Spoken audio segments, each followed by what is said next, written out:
right, welcome to the second review of the evening. Up this time is Power Gunner, and I know we've mentioned it before, but right now we have 10 codes of Power Gunner to give away. Mhm. If you're watching the broadcast in episode form, um, I'm not sure. We are dispensing the codes in our Discord. Yep. First come first serve. If you want, if you want to grab them, just head to our Twitch page at twitch.tv/fragments of silicon. Yeah. There's the Discord link right under the window. Yeah. Go into giveaways. I'll try and do the giveaway bot, and Mhm. then whatever is left over is just have fun, grab it, and I will Right. be striking them out. As just let me know if you use them. I mean, and that's also why we've got the trailer footage showing instead of actual gameplay, because Petty needs to focus on the codes. Yep. Anyway, so Power Gunner. If you recall, we did an interview about this game with Megatoast Games this past Wednesday. If you want to learn more about the actual development process of Power Gunner, go check that interview out. That being said, if you missed that, Power Gunner is a simple game. We get those on the program on occasion.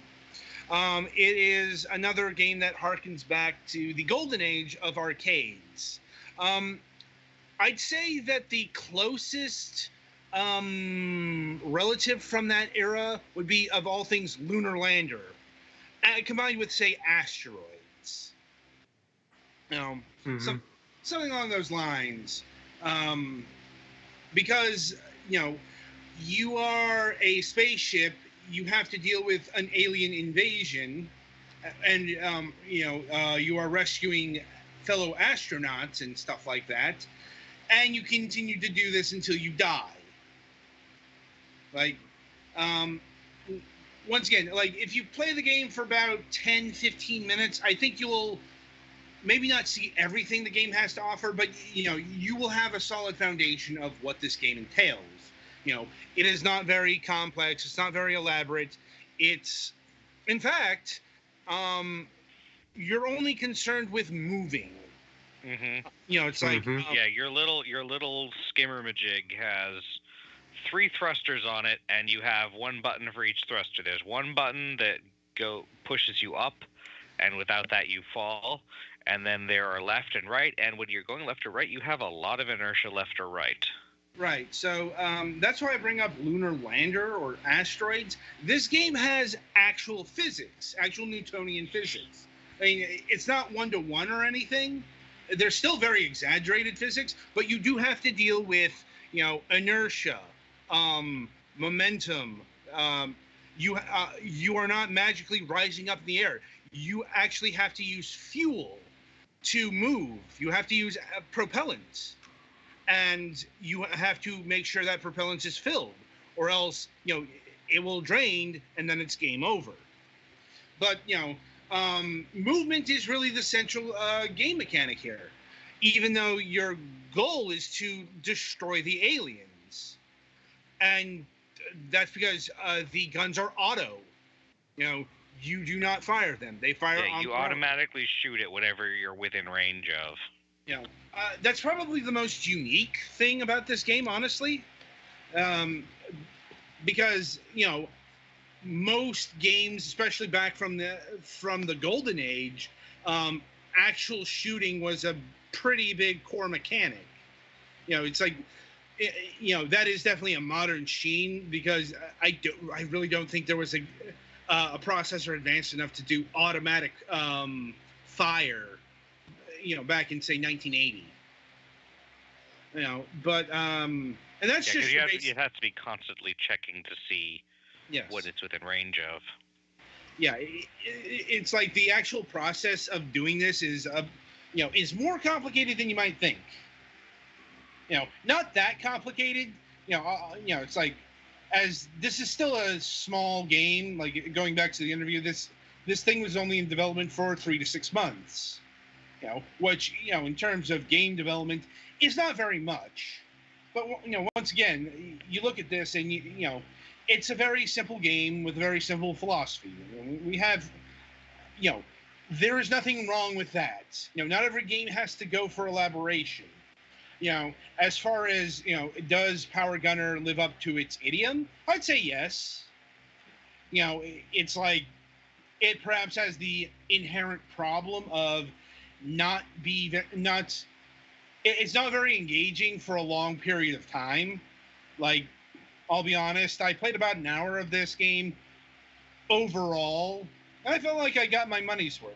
Granted, we were given the codes here, but we'll get into pricing a little later.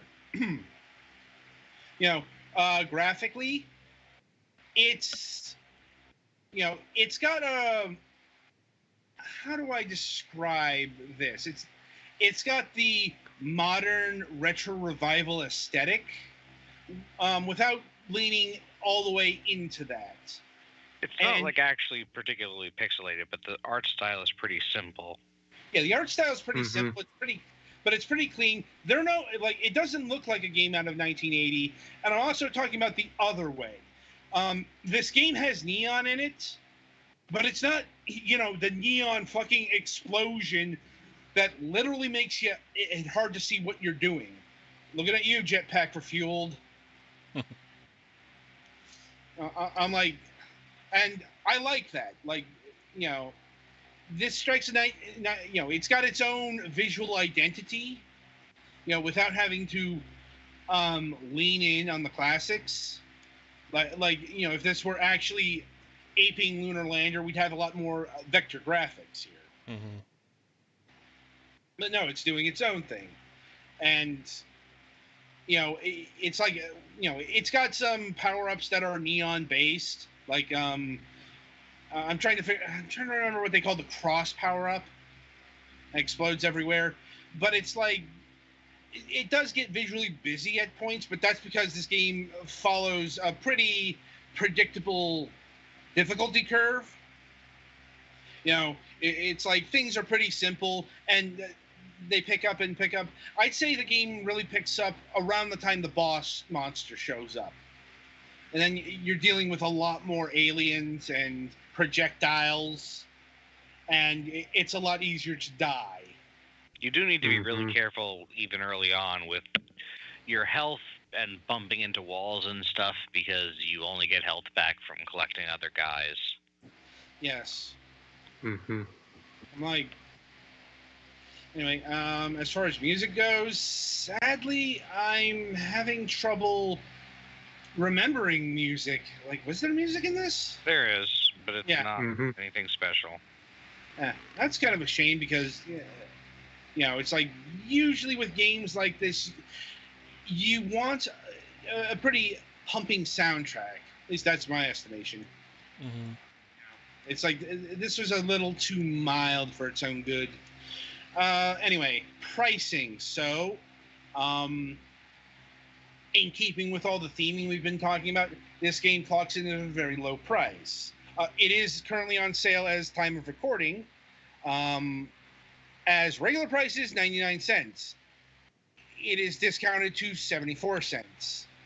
Is it worth getting? I mean, yeah, like it's a decent enough romp.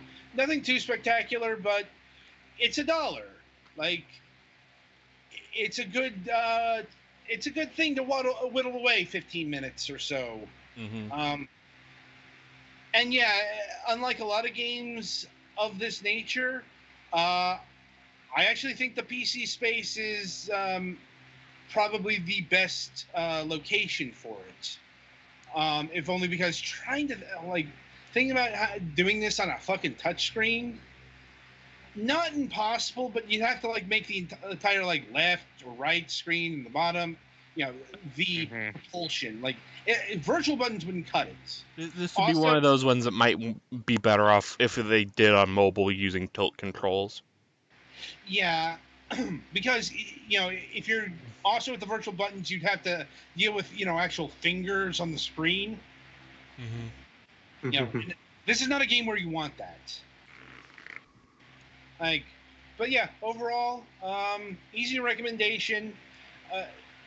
Good short-term affair. What about the rest of you? Any other thoughts? I had fun with it. It's I don't know. Part of it feels like it could seem to be a little bit more forgiving, but you know, it's probably just the randomness and the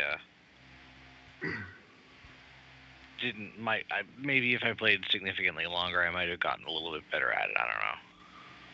Yeah, apparently guess. the devs were enamored watching me play it during the interview. It's a little bit weird that the power-ups kind of jump towards you if you get near the ground, so you never actually have to touch the ground, but sometimes it's hard not to. Mm-hmm. Yeah. It's a fun little game, I'd say. Yeah. All right. So that'll about do it for Power Gunner here. Be sure to tune in after the break, as we'll be reviewing One Finger Death Punch 2.